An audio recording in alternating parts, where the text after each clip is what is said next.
Hey folks, this is Rhykker with a Diablo 2 Resurrected Barbarian leveling guide. This video will cover the gear and the skills that you'll want to level up a Barbarian through normal, nightmare, and hell difficulties.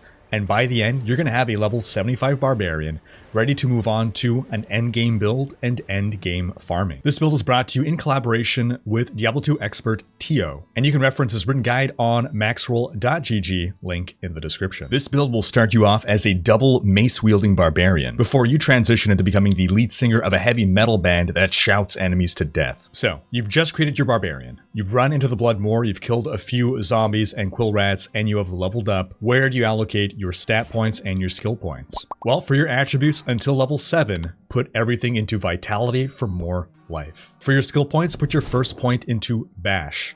Then, at level 3 and 4, put your points into Mace Mastery. Mace Mastery increases your damage and your chance to hit with mace class weapons, which is pretty much any kind of blunt weapon. We're picking maces for our mastery here in part because maces tend to not have dexterity requirements. Once you've cleared the Den of Evil, put your extra skill point into Bash. But then once you hit level 5, hold on to that skill point. This is because at level 6, there are 2 skills you'll want to put points into. Now for your playstyle, up until level 6, use regular attacks as your primary attack and bash against particularly tough enemies. When you're in town, buy a scepter from Akara. This is a mace class weapon.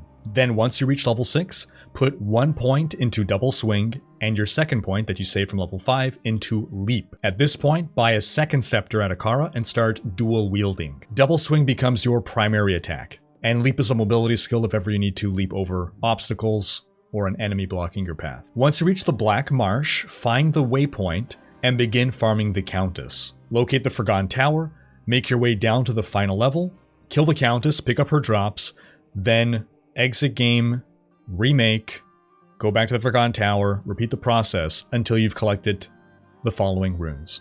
3 to 4 Tal runes, 2 Eth runes, 1 Ith rune, and 1 El rune. Keep these runes in your stash for later use. At the start of each Countess run, check Charcy the Blacksmith for non-magic body armor with 2 sockets and non-magic helmets with 2 sockets. These will be used for bases as rune words for later on, so stash them for now. From levels 7 to 11, put your skill points into double swing, and from levels 8 to 10, put your attribute points into dexterity. We need to reach a dexterity threshold to wear some gear soon. At levels 11 and 12, put all your attribute points into strength. Then, starting at level 12 and until level 15, put your skill points into Bash. Bash has a synergy with Double Swing, so putting points into Bash increases the damage of our Double Swing. Then at level 13, put 1 point into Strength and 4 into Vitality. And then until level 31, you're going to put all your points into Vitality until you respecialize. At this point, you should have the Dexterity and Strength that you need to equip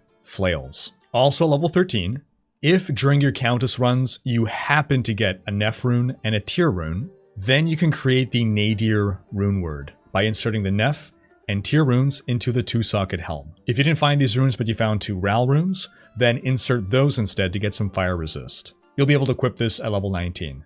Once you reach Act 2, buy a belt from Farah to store more potions. Once you hit level 14 and are in Act 2, buy 2 flails to replace your scepters. Once you hit level 15, create a Malice rune word in a 3-socket non-magic flail by inserting the Ith, El, and Eth rune words you farmed earlier. If you don't have a 3-socket flail, shop for one at Farah in Act 2. If she doesn't have one in her inventory, then refresh her inventory by leaving town and re-entering. Malice has a 100% chance of dealing open wounds, which will make enemies continue to take damage over time, and it also has Prevent Monster Heal. At level 16, put a point in Howl under Warcries, and your next skill point goes into Taunt. Then save your skill points so that by the time you hit level 18, you have 2 to spend. Spend those on Battle Cry and Leap Attack.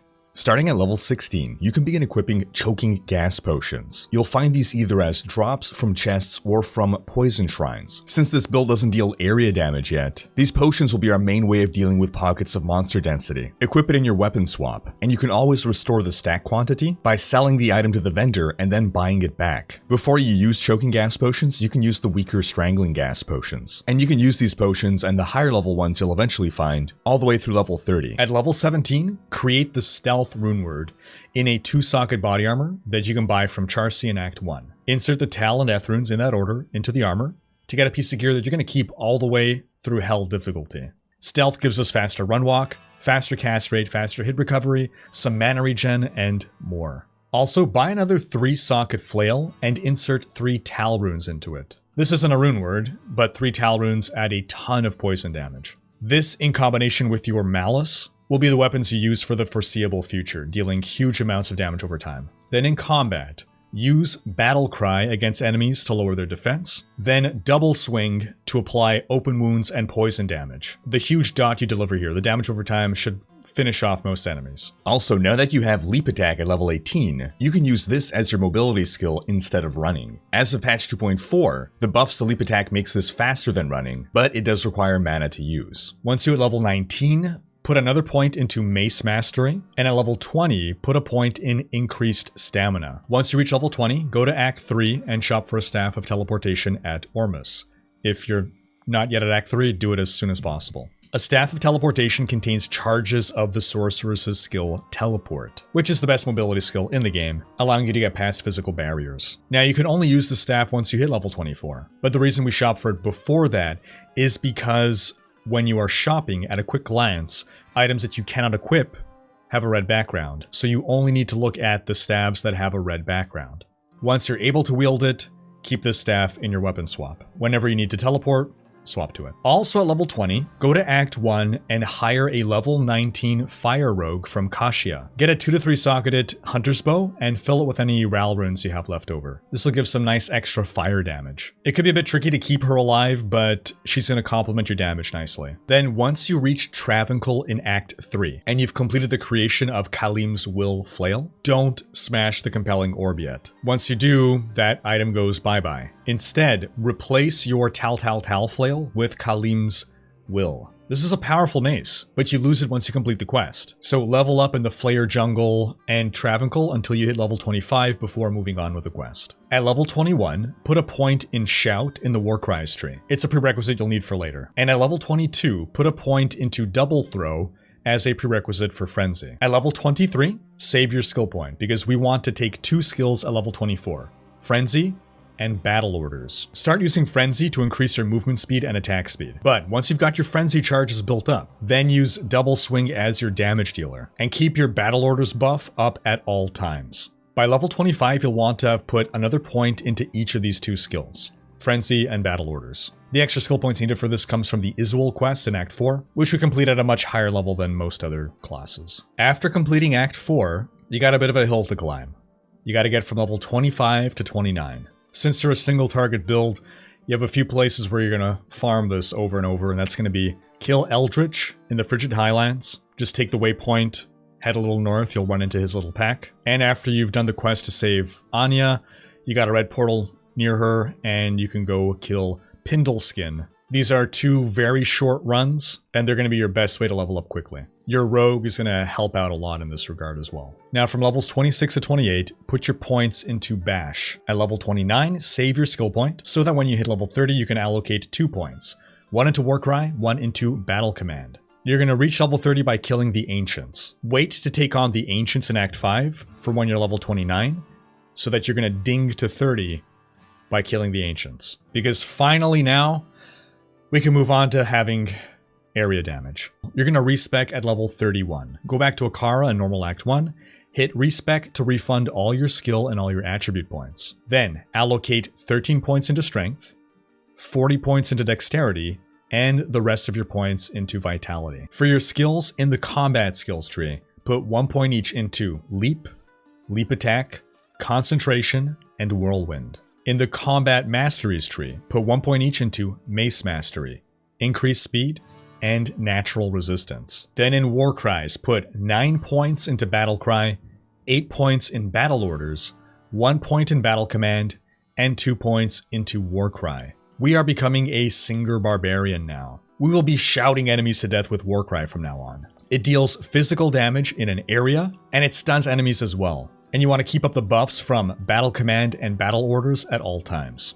At this point, you don't need the maces anymore. You're no longer a drummer, you're the lead singer. Now, after your respec, you won't need the Malice Flail anymore, but you might still be able to make use of the base again. To remove the runes from this item, put it in the cube with a Hell rune, plus a Scroll of Town portal, and hit transmute. You'll either need this base or to find another one to make the black rune word. Shop at Mala in Act 5 for a wand that grants faster cast rate and mana, though mana really is the main priority here. Also, buy from Mala a throwing weapon that grants +1 to war cries. This is what you're going to dual wield now. Once you've beaten normal difficulty, farm the secret cow level for 2 crystal swords. In order to access the secret cow level, you need to grab Wirt's Leg in Tristram, which can be found by taking the waypoint to the Stony Fields in Act 1 normal, finding the Cairn Stones again, going through, and clicking on Wirt's corpse all the way over to the left. Then in town, you put Wirt's Leg into the Roderick Cube, put in a Tome of Town portal, hit transmute,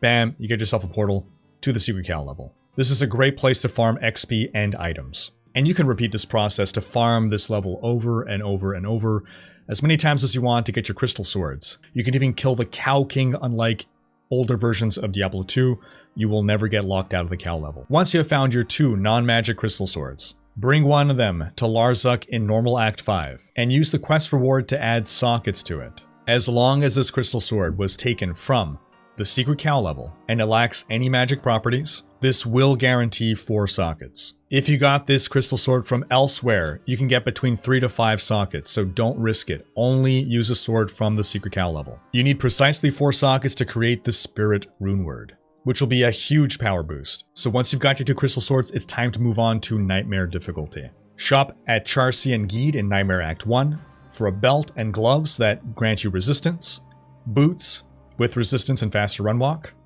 and lightning and fire resistances are your priority here. Then until level 40, put all your points into Warcry, and any extra points into Battlecry. Between levels 32 and 40, put 10 points into Dexterity, then the rest into Vitality. Once you reach the Countess, farm her over and over for the following runes: 2 Tal runes, 3 Thul runes, 3 Ort, 2 Amn, 1 Io, 1 Neph, 1 Sol, 1 Shale, and 1 Eth. Then add the Tal, Thul, Ort, and Amn runes, in that order, to your 4-socket crystal sword to build your Spirit, which grants you a whopping +2 to all skills, up to 35% faster cast rate, a bunch of mana, and faster hit recovery.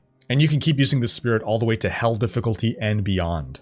As for your second Spirit, you want to create that as soon as you can. That means you either need to wait to reach Act 5 Nightmare to get that quest again to add sockets, or if you're lucky, you'll find a 4-socket crystal sword along the way. Then take the 2-socket cap that you bought way earlier and put the Ort and Soul runes in it to create the Lore rune word. Lore gives you an additional +1 to all skills, 30% lightning resist, and +2 mana after each kill, which is actually much more useful than you think. And it's another item that you can keep all the way to endgame. While you're at it, shop for a 3-socket flail and 2-socket bone shield. If you manage to pull the runes out of your Malice Flail, then you don't need to buy a new one. In the flail, insert the Thul, Io, and Neph runes to create the black rune word, which has a 40% chance of crushing blow, a mechanic that deals damage based on the target's hit points. So it's excellent at taking down enemies that have a ton of health, like Act bosses. Warcry does great area damage, but it suffers against single targets, so we need a backup weapon for that. When you swap to this to apply Crushing Blow, you're going to use Whirlwind, and you need to Whirlwind in a small triangular motion in order to apply Crushing Blow. Then, take the Shale and Eth runes, insert those into the Bone Shield to create the Rhyme rune word. You'll use this in your offhand along with the Black Flail. This rune grants Cannot Be Frozen, among other things, which can really save your life in critical moments. For the time being, you can leave these in the stash. Then, as you continue to level, max out your skills in the following order: Warcry, Battlecry, Taunt, Howl. And for your attributes until level 75, put enough points into Dexterity to maintain a 50% chance to block, which you can see in your advanced panel.